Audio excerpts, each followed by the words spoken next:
Hello, good morning everyone. Welcome to my YouTube channel, Pinoy Mavericks. And today, napaka-special ng guest natin ngayon because he is a weather reporter sa Pag-asa. Let's welcome Alzar Aurelio. Sir, good morning. Hello, good morning. Maraming salamat. Long time no see. Yeah, long time no see. So, kamusta naman ang buhay natin ngayon, Sir Alzar? Well, okay naman. Bagyo, so nakakapagpahinga tayo na kasi pag may bagyo, napaka-busy natin. Dahil syempre, hourly or every minute binabantayan natin bagyo. Sa ngayon wala, so pwede tayong makapagpahinga, ma-enjoy ang ating araw ngayon. Ngayon ay linggo, Sunday. So, enjoy natin yung araw na ngayon. Ayun, salamat Sir Alzar. So, by the way, Sir Alzar, may mga questions dito na talagang interesado sila kung paano ba talaga yung trabaho ng isang weather forecaster katulad mo. Pero, we'll start first kung saan tayo nagsimula. Okay? Okay. So, by the way, Alzar, can you share with us a childhood memory or experience that first sparked your interest in weather or in the forecasting? Saan ba nagsimula yung lahat, Alzar? Well, yung bata tayo, hindi pa sikat yung Pag-asa eh. So, ibig sabihin, hindi ko pa kilala yung Pag-asa. Ang yung nag-introduce sa akin, itong magulang ko, yung daddy ko, na una sa lahat kasi, ang palagi niyang sinasabi sa amin, Alzar, pagka naghahanap ka ng trabaho o mag-a-apply ka ng trabaho, unahin mo o ang government kasi napaka-mabuting employer ang government. And then, nung nakagraduate ako, sinabi sa Alzar, try mo mag-apply sa Pag-asa. Yung sinabi niya yung gano'n, naisip ko, siya ang Pag-asa. Ako, so, in-explain sa akin, lahat-lahat, and so on and so forth, at nakarating na ako dito sa Pag-asa. So, pero nung pagkabata mo, Alzar, ano talaga yung dream mo talaga, paglaki mo? Ang dream ko talaga maging isang engineer. Mula nung, tama yung engineer kasi ang sinasabi, iniidolo ko o inaangaan ko, kaya ako nang gustong maging engineer tong kuya ko. Kasi magaling siya sa science and math. So, sabi ko sa sarili ko, mag-aaral akong mabuti, pupagutihin ko yung pag-aaral ko, lalo sa science and math. And sana pagka-graduate ko, ay maging isang engineer din ako katulad ni Kuya. So, yun ang dream ko talaga. Nung habang bata ako, habang nag-aaral ako, yun ang target ko. Okay. So, pero, ano ba normally yung mga kurso na kinukuha para maging weather forecaster? Sa pre-graduate yun wala tayong ganung course para sa pagiging weather forecaster or in general term, hindi lang weather forecaster pwede kang isang programmer na related sa weather, climate. Ang word dyan ay meteorologist. So, napaka-broad yan, meteorologist. Pwede kang weather forecaster, pwede kang isang programmer na related sa weather. So, walang course sa college sa ngayon. Mali pala. Meron na tayong courses para sa isang meteorologist, pero kakaunti lamang. Ang alam ko ay sa Bulacan State University. Nagpo-provide sa ng courses ng BS Meteorology. Tapos, merong postgraduate na gusto mo maging mapahasa pa ang iyong kaalaman sa meteorology. Meron tayong Master of Science in Meteorology. Sa akin, nung nag-umpisa ako, yung time na yun, wala pa yon yung BS Meteorology, meron lang yung time na yon nung habang nag-a-apply ako, ay postgraduate ng MS Meteorology. Ang meron lamang eskwelahan o school na nagbibigay ng ganito dito sa ating bansa, ang UP Diliman. So, paano ako nakapasok? Anong foundation ba? Kasi sa panahon, wala tayong mga BS na meteorology sa panahon ko na mag-apply. Kailangan ay aral ka ng maraming units ng science at ganoon din maraming units ng math. So ang meron ng ganong subject ay yung mga engineering, alam ko sa may accountancy, meron yung nagpo-provide yan. Kailangan yon kasi science and math talaga ang magagamit mo pag kapag nakapasok ka sa isang sa kursong nito, sa field nito, lalo na tulad ng pagiging weather forecaster. Oh my. So parang parang punong-puno ng math at science tong trabaho na to. Yes, yun ang foundation mo. Dahil science and math, yun talaga yung ginagamit ng isang meteorologist kasi napaka-lawak ang meteorologist.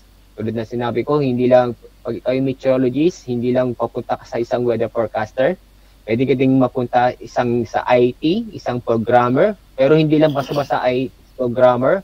Yung programmer na yan ay related sa weather. Ang ginagawa niya, magpo-program siya at itong program niya ay nakakapag-produce siya o nakakapagbigay ng output, anong magiging weather sa susunod ng 5 araw.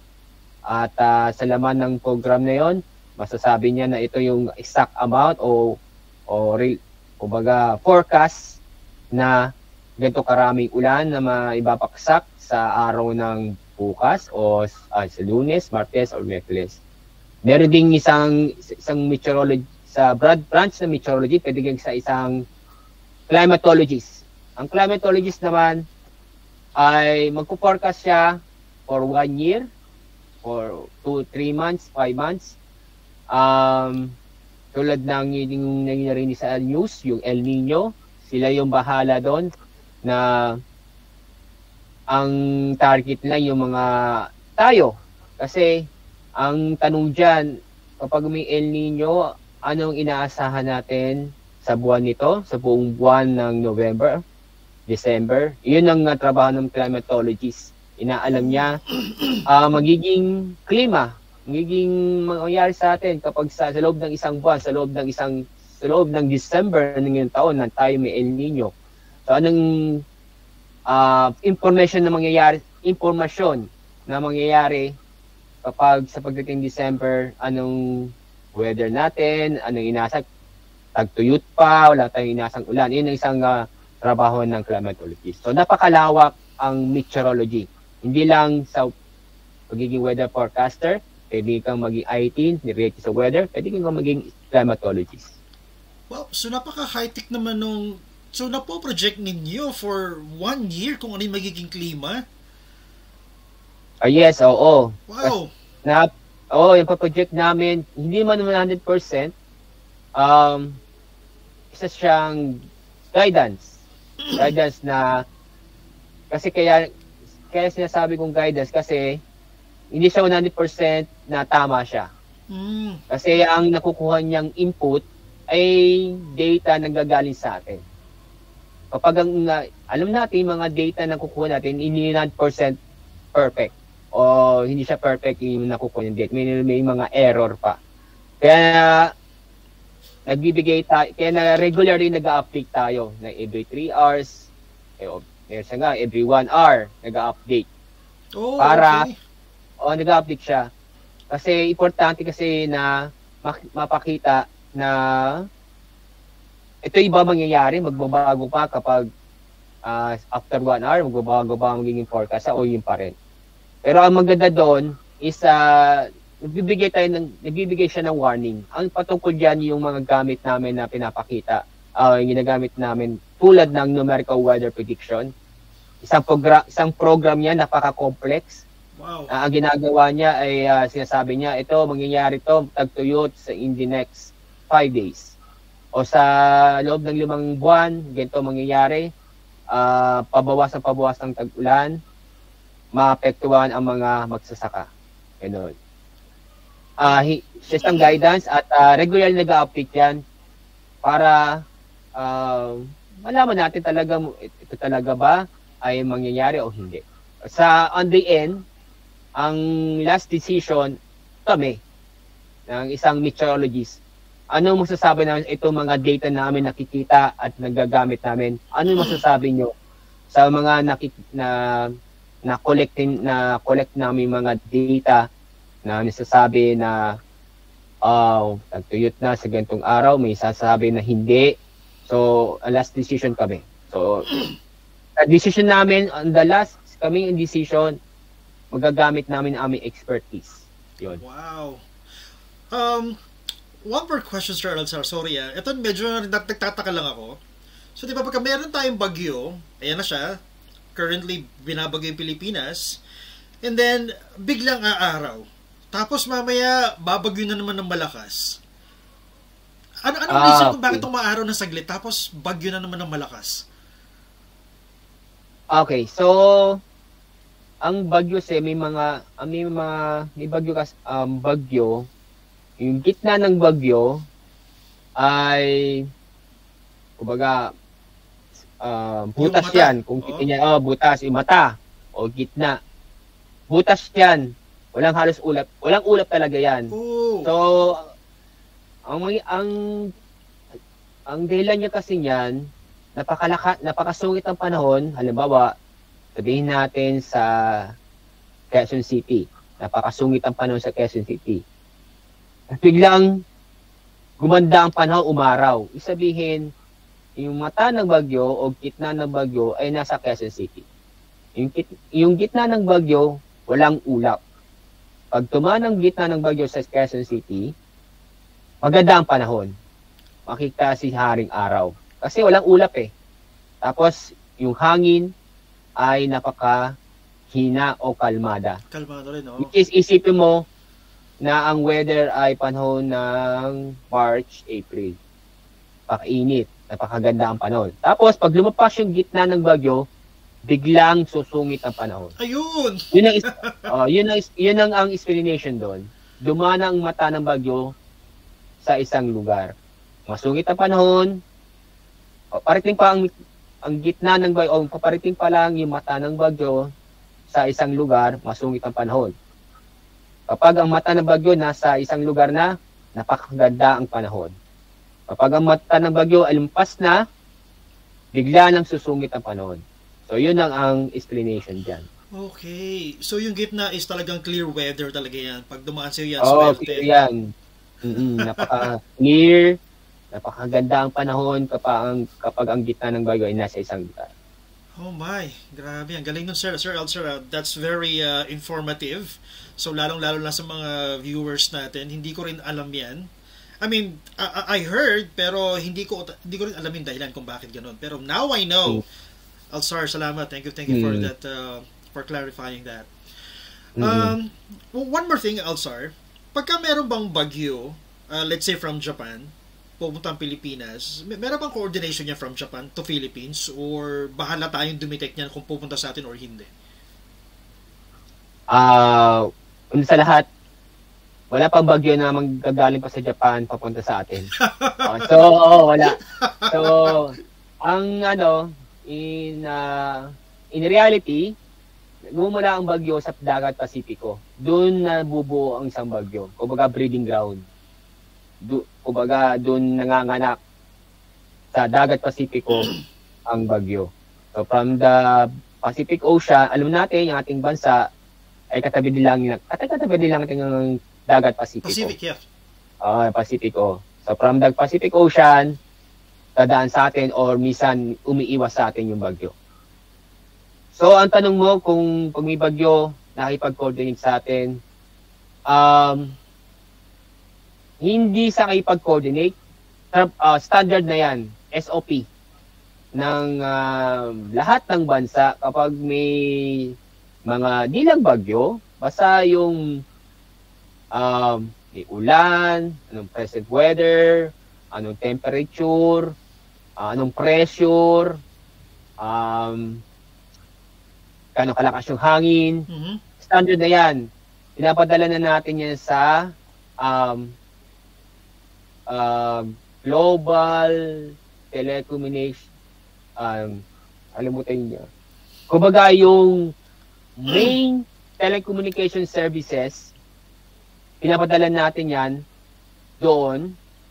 Dalawang way nang pinapadala namin yung data. Pinapadala namin locally, dito sa ating bansa. Yeah. Tapos, iisa naman pinapadala namin doon sa GTS na isabihin yung main para siyang main telecommunication services na kung saan makakuha din ng data ng ibang bansa. Kasi sharing of data yan, importante. Yung data. So, hindi ko masabi coordination. Kumbaga, SOP na yan. Anong data natin dito, sinishare natin sa ibang bansa. Kasi, ang weather system kasi ay napakalawak. Sakop niya ang buong Asia. So, kailangan din magbigay din tayo ng data para makita natin ang buong picture ng sa araw nito, sa oras nito, halimbawa 8 o'clock. Sa oras ng 8 o'clock, ngayong araw, gusto namin malaman ang buong picture, anong nangyayari sa buong Asia. Kung saan yung sa high pressure area, may bagyo ba sa oras nito, tapos malakas ba hangin sa oras nito, o napakahina ba ang hangin sa oras nito, saan ba ang banda na malakas yung hangin, saan banda yung mataas ang pressure o pababa ang pressure, mga ganung bagay. Oh, okay. So yung parang pinakang global communication na yan, pag nakita nila, so parang yun yung pinaka-communication na, may papalapit na bagyo sa atin So, yun, ganun siya. Okay. Okay. Dapat synchronize yan. Dapat kung ang data ipapadala natin pang 8 o'clock ng umaga, dapat lahat ng bansa ay mapadala yung data yung pang 8 o'clock ng umaga. Dapat synchronize yan. Kung 8 o'clock data, obligado responsibility natin o obligado po natin magbala ng data sa oras nito. Anong na-observe mo sa oras nito, i-record mo. Pag natapos mo na i-record, nasulat mo sa weather sheet, ipadala mo na sa bansa at yun sa global telecommunication services para makita din makuha din ng ibang bansa at makita natin sa buong Asia anong picture, anong nangyayari sa oras na yun. So yung real time, parang not really, parang real time na rin, no? Kasi pero naka-forecast no? So mas ano pa rin, mas high-tech pa. Kasi nakikita na. Oo, tama yan. Oo. Kaya hindi lang yung area natin dito sa Pilipinas ang binabantayan natin, pati din sa karatig bansa. So hindi lang yung kumbaga, hindi malit lang area ang nakikita natin, kundi ang buong Asia na namomonitor namin. Kasi nga, malaki ang weather system Sakop niya halos buong Asia. Tulad ng high pressure area, kung naririnig mo, napakalawak yung high pressure area na yan. Oo. Yung habagat, malaking area ang sakop niya. So, kasi makikita natin kung saan paggagaling yan yung habagat. Nakikita namin kung saan nanggagaling yung malamig na hangin na natiteris namin. Pagka ba sinabing hanging habagat, kailangan ba maghanda na kami or tayo na pag sinabing habagat, is it a violent kind of wind na ba yan or kalmado pa rin yan kung tutusin? Yung habagat, isang hangin yan, taon-taon yan, seasonal, seasonal yan. Taon-taon na naapektuhan tayo ng habagat. May advantages ang habagat. Ang advantages ng habagat sa atin, nagbibigay siya ng tubig sa atin na kailangan naman talaga natin ng water supply. Exactly. Or sa public consumption, sa mga magsasaka. Yan. Saka na babawas-bawasan ang pollution sa atin. Yun. Ang disadvantage naman is pag sobrang ulan, syempre binabaha tayo. Lalo na sa mababang lugar. Malapit sa ilog. Syempre pag umapaw yung ilog, unang naapekto yung karatig yung malapit sa ilog. Malapit sa bundok. Pagka syempre ang mga ilan sa mga bundok natin ay Wala nang wala mga puno, walang puno o kalbo na. Kalbo na. So yung ulan, kung sa taas, sa tuktok ng bundok ay umuulan na, bababa yan at maapektuhan yung unang mga bahay na malapit sa paanan ng bundok. So merong advantages at disadvantages ng habagat. So automatic yung pagka narinig namin sa weather forecasting na may habagat na nabanggit, may kasamang ulan talaga yan, matik yan, automatic yun. Ay, hindi naman. May habagat din na walang ulan, hangin lang. Kasi ang habagat hangin yan. Hangin yan. Nagkakaroon siya ng ulan kasi yung hangin nagagalingan ng habagat, dadaan yan sa ocean o mga karagatan. Kaya, so habang dumadaan sa karagatan, nag-iipon siya ng tubig ulan, tapos binabaksak sa atin. So, yun isa sa mga dahilan kung bakit pag may habagat daming ulan. Kasi nga, dumadaan siya muna sa dagat.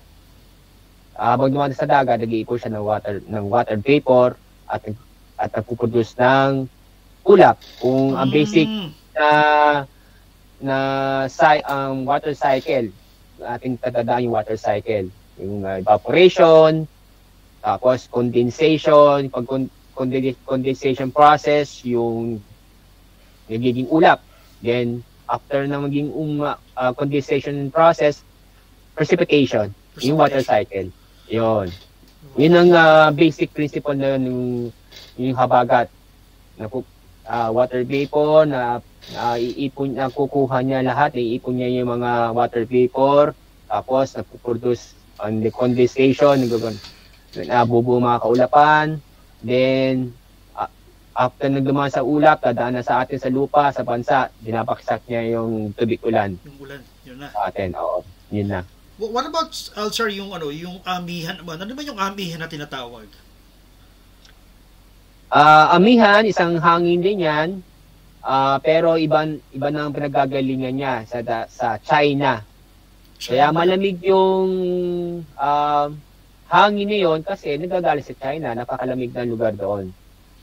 So, ang amihan, seasonal din at dumarating sa ating bansa o naapektuhan tayo ng amihan starting mid-October hanggang March, first week of March, yung season ng amihan. Kapag habagat naman, ang season ng start ng habagat is last week of May, as magtatapos siya ng October. Yun ang season ng habagat.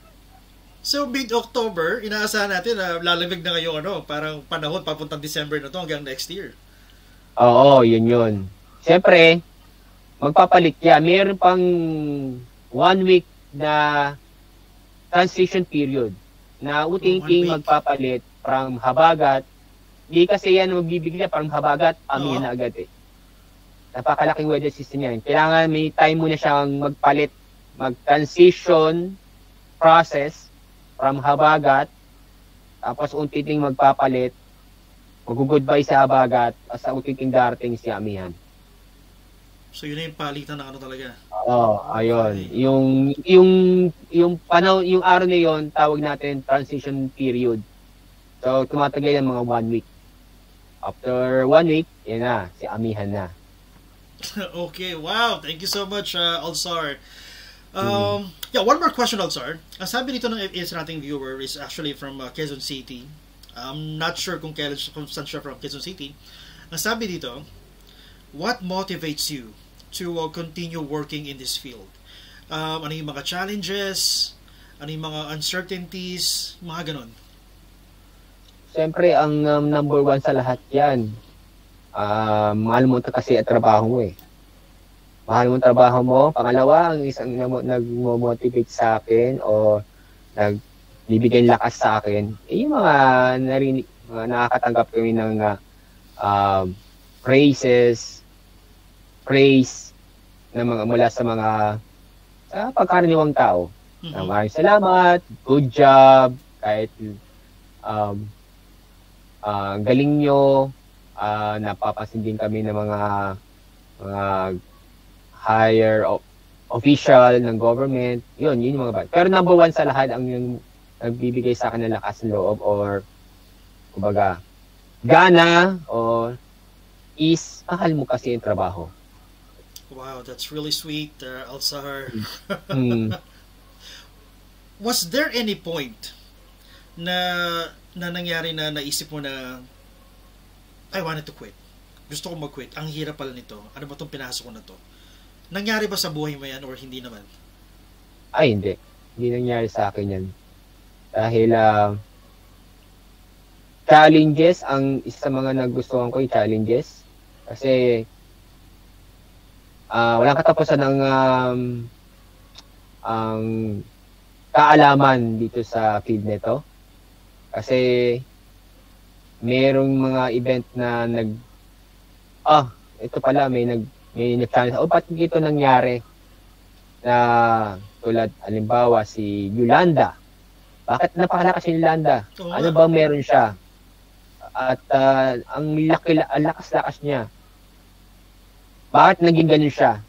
Ano bang ang factor bakit nabuo itong lakas ng Yolanda? Ay, isa sang example na challenging sa amin na bakit kaya iyon ba?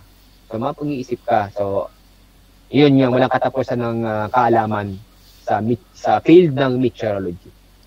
Yung mga ganong situation, wala pa tayong tools or machinery para ma-predict talaga kung gaano karaming tubig talaga. Kasi sa Amerika, di ba, yung baha si Katrina is hindi rin nila na-detect na ganun pala kalaking tubig yung yung babagsak sa kanila during that time, di ba? Eric, ito nabagay ko kanina yung numerical weather prediction. Isa siyang program napaka-complex. Ang ginagawa niya, nagbibigay siya ng output na ganitong isa sa mga output na binibigay ng numerical weather prediction, yung forecast niya ng ulan. Na ganito kalakas yung ulan. Then, at sa lugar nito, makakaranas ng ganitong katinding ulan. Yung nga, ang sabi ko, downside or sabi ko, isa sa guidance tools. Hindi siya perfect na numerical weather prediction. Kasi pag naging perfect yan, wala na kaming trabaho. Ganun. Kumbaga, mas magaling pa siya sa Diyos, itong program ito. Pero wala talagang tatalo sa Diyos Siya nakakala. So, paano natin ano ba ang magagawa nito? Di ba pala 100% sure, tama itong numerical weather prediction. Ang ginagawa namin is, regular kami nag-update. Ina-update namin itong program nito na every 3 hours. Kasi nga, ang importante talaga is makita namin na ito ba ang sinasabi niya within 3 days na malakas ang ulan ay totoo. So, mag-run pa ulit tayo, mag-update po tayo. Hatiin natin after 1 hour. At tingnan natin kung ganun pa rin yung kanyang output. Ganun. So, pagka meron hindi may iwasan talaga na ma-miss. Ang sabihin ng ma-miss na itong lugar is inaasahan natin may naulan tapos biglang lumakas ang ulan. Ayun. Doon. Ganyan yun. Kaya nga ang pinapahingan namin sa mga kababayan natin, kahit na nakikita namin may naulan sinasabi ng numerical weather prediction, pero alam namin itong lugar nito mababang lugar. So nag-decide kami, kaya sinasabi ko, ang last decision ay ang forecaster o ang meteorologist. Kasi doon magagamit ang expertise ng meteorologist. Okay. So, Alzar, let's say, kunyari may bagyo kang monitor ngayon. So, ano ang buhay ng, in a daily basis, paano kayo nagtatrabaho sa pag-monitor ng bagyo? Marami ba kayong departments or kayo lang mismo or paano yung teamwork sa isang mag-monitor ng bagyo? Pag-monitor ng bagyo ay siyempre around the clock talaga yan, number 1. And sinasabi na agad namin yan kapag ang bagyo ay papasok sa Philippine Area of Responsibility. Binabalitan na agad namin o pinapalan namin sa inyo habang malayo pa ang bagyo. Tapos, nag-i-issue na ako ng weather bulletin na regularly ang severe weather bulletin ini-issue namin every 3 hours. At kapag ang bagyo ay palandfall, hindi pala. Kapag ang regularly nag-issue kami ng severe weather bulletin every 6 hours. Every 6 hours. Pero pag ang bagyo ay palandfall na siya, yung 6 hours na in-issuean namin ng severe weather bulletin, nagiging 3 hours. So, ganyan ang process.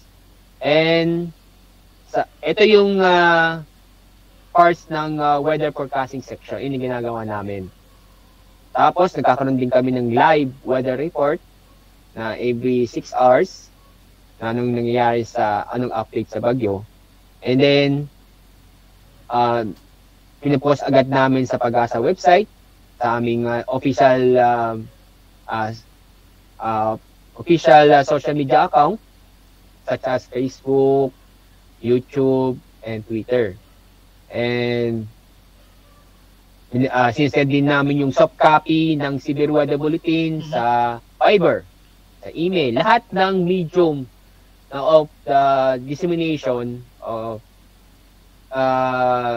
meron kami para sure na maparating, mabigay agad ang information di lang sa national government, di lang sa local government, pati rin makarating sa mga mababang, kumbaga sa mga barangay o municipal area o sa barangay level. Kasi kasusulukan na ng lugar, lalo na yung mga maapektuhan ng bagyo, sana yung target namin yung lahat ng mga tao, lalo yung maapektuhan ay alam, updated.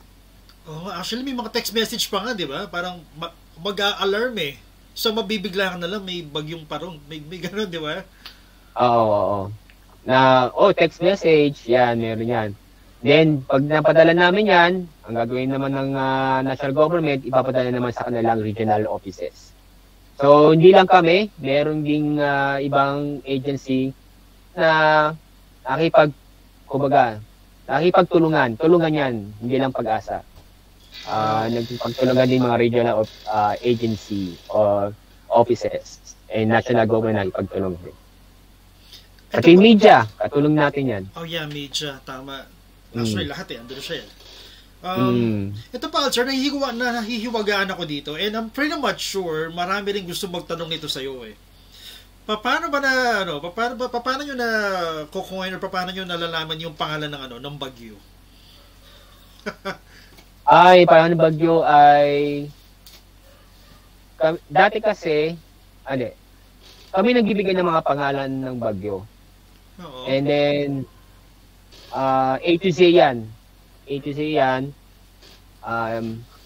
Nauulit yung pangalan ng bagyo every 4 years. So, marami kong mga pangalan ng bagyo, nakalista na yan, at naka-ready na yan, at nakapost sa Pag-asa website. And then, itong set na names, A to Z, ay nauulit yan every 4 years. Paano kung mga bagyo ay destructive? Yung talagang tulad Yolanda, maulit pa yung pangalan Yolanda, hindi na.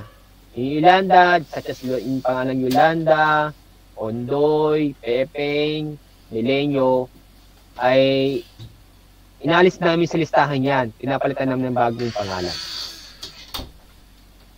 Okay. So, kumbaga parang nakaset na yan. Basta every 4 years, nauulit siya. Pero pagka iba na yung impact ng bagyo, saka nag-iiba. Parang gano'n. May kasi kategory yan na maalis sa listahan ng mga pangalan ng bagyo. Kapag ang cause of pinsala sa atin ay at least 1 billion pesos. Tapos yung casualties o nagkakamali, hindi bababa sa 100. So pag na-meet yan, automatic yung pangalan ng bagyo wala sa listahan, papalitan na panibagong pangalan. Okay. Since nabanggit mo, Alchar, yung sa category, gaano pa talaga kalakas ng ang super typhoon? Kasi isa rin sa question ko yan eh. Narinig ko, super typhoon. So parang nakakatakot siya pakinggan. Pero gaano ba talaga kalakas ang super typhoon? At sino may mga example ng super typhoon na dumaan sa bansa natin? Una sa lahat, malalaman natin ang kategorya o iba bang klase ng bagyo sa hangin nito malapit sa gitna ng bagyo. So sa super typhoon, ang lakas ng hangin malapit sa gitna ng bagyo ay hindi bababa sa 185 kilometers per hour. So ganun kalakas yung hangin yun ng super typhoon malapit sa gitna nito. Sorry, gano'ng kalakas ulit, Alzar? 185. 185. Bilang, oh yes. 185 kilometers per hour malapit sa gitna ng bagyo. Malakas yun Napakalakas yun. At si Yolanda ay nagkakamali lumabot ng 200.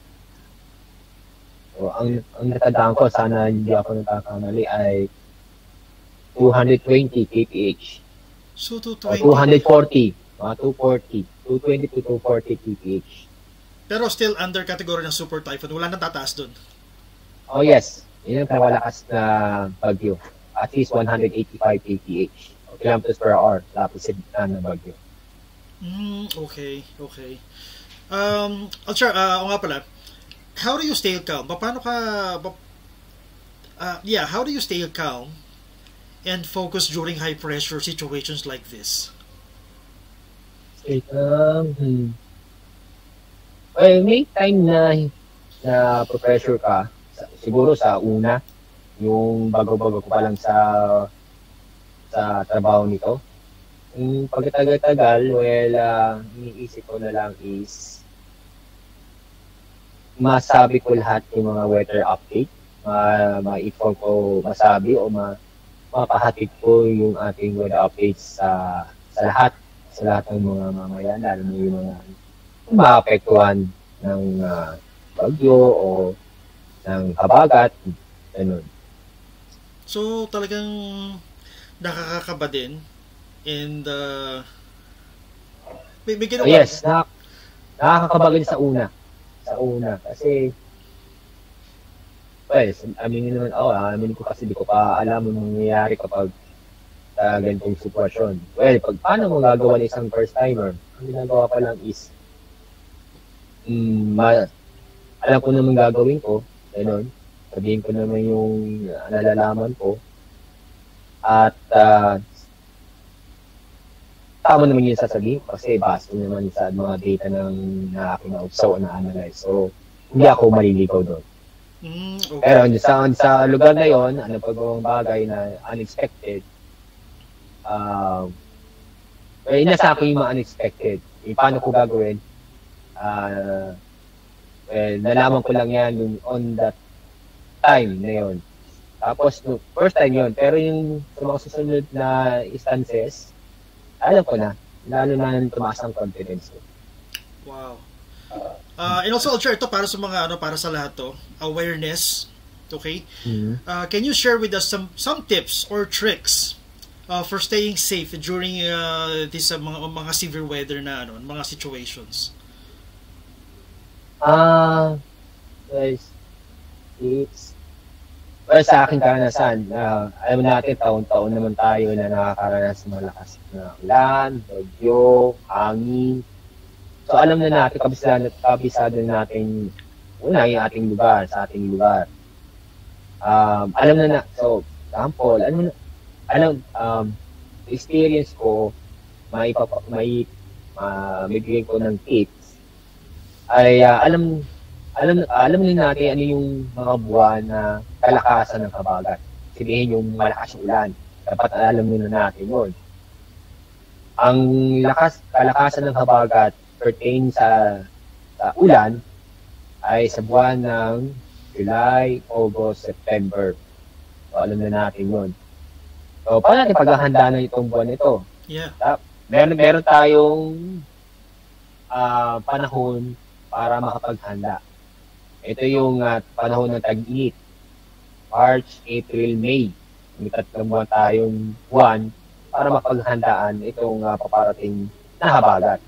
Ito lalo na yung kalakasan yung ulan, yung baha, gano'n. So, ayusin na natin yung lugar natin, yung drainage, patibayan na natin yung bubong natin, yan. Yun, yung mga bagay na yun. Para pagdating ng mga pangyayari, kung sana mangyari na pahaman, malakas na hangin, nakahanda na tayo. At doon naman sa mga lugar na dinadaan ng bagyo, lagi tinatamaan ng bagyo itong eastern section ng ating bansa. At dapat talaga na alam ng mga ating mga kababayan dun sa eastern section ng ating bansa, such as Cagayan Valley, Quezon, Bicol Region, Eastern Visayas, Davao Region, and Caraga. Ito yung mga unang tamaan ng bagyo. So, dapat is alam na natin yung mga kailan, alam na dapat natin yung buwan ng kalakasan ng ulan. Alam na natin na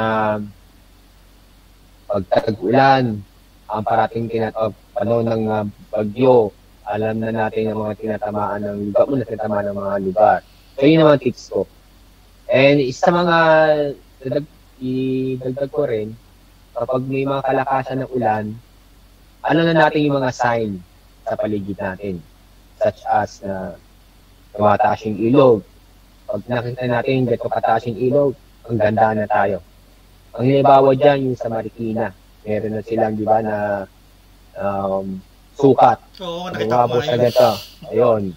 Isang example, pag umabot sa isang sukat na yan, diba, 16 liters, nagpapasirena sila.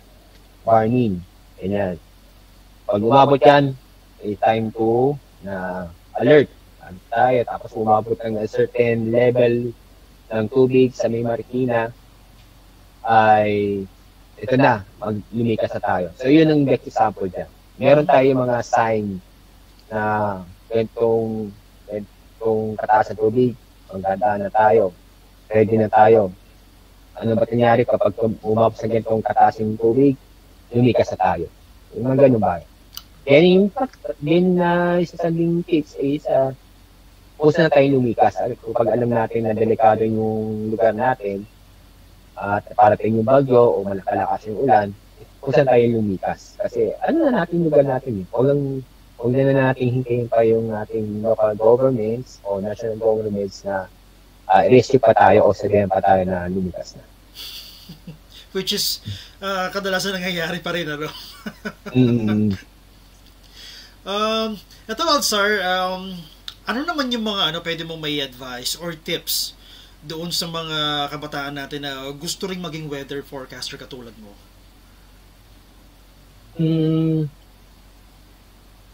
Siyempre, unang sa lahat, maayos natin yung foundation. Kaya yung science and math, pagputihin nila yung pag-aaral nila, at lalo na yung subject na science and math. Kung gusto nila mag-isang meteorologist tulad namin. And then, nabuo sa lahat is mahalin yung trabaho mo. Yun. Okay. Okay. So, yun lang yun. Simple lang yun. Oo, yun yung foundation na, yun ang may share ko. Ayusin mo yung foundation, pagputihin, tulad ng pagputihin nila ng pag-aaral, lalo na yung science and math, at mahalin nila ang trabaho. Okay. So, well, again, Alzar, thank you so much for pinagbigyan mo yung invitation namin na makausap ka, and marami kami natutunan sa'yo. And guys, let's give it up, Sir Alzar! Thank you.